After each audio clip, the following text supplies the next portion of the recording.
বুবলির সাথে সহ মডেল হয়ে রাতারাতি আলোচনায় এসেছে এক যুবক। সেই তরুণ আর কেউ নন, ওয়াসিফ খান। এখন সবাই তাকে এক নামে চিনে। বেশ আলোচনা ফেলেছে বুবলির সাথে মডেল হয়ে এই তরুণ মডেল। আর সেই আলোচনার ভিড়ে এবার দর্শক অনুরাগীদের ছাওয়া। বুবলির সাথে একটা সিনেমাও হয়ে যাক সেই মডেলের, কেননা তাদেরকে এতটাই ভালো মানিয়েছে এবং ভালো দেখিয়েছে, সবার প্রশংসা এখন মুখে মুখে।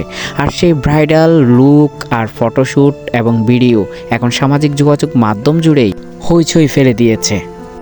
এখন তাই সিনেমা প্রেমীদের আগ্রহের কেন্দ্রবিন্দু জুড়ে রয়েছে বুবলি এবং ওয়াসিফ খান। বয়সে বুবলির চেয়ে ছোট হলেও বুবলির সেই ফিটনেস এবং বুবলির সৌন্দর্য সবকিছু মিলিয়ে ওয়াসিফ খানের সাথে যেন মানিক জোড়া জুটি মনে হচ্ছিল তাদের। ওয়াসিফ খানের শেয়ার করা এক ভিডিওতে দেখা যায় বুবলিকে অপরূপ সৌন্দর্য বলেও আখ্যায়িত করতে।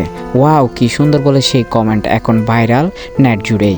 অন্যদিকে সাংবাদিকরা কাল বুবলিকে প্রশ্ন করেছিলেন এই জুটি নিয়ে। তিনি তখন বলেছিলেন, আমরা যারা পুরাতন তাদের নতুনদেরকে সুযোগ করে দিতে হবে, নতুনদেরকে চিনিয়ে দিতে হবে। তাই দারুণ কিছু সাড়া ফেলানোর জন্য এমন একটা জুটি করা হয়েছে। তাহলে সিনেমা কেন নয়, এমন প্রশ্ন ভক্ত অনুরাগীদের।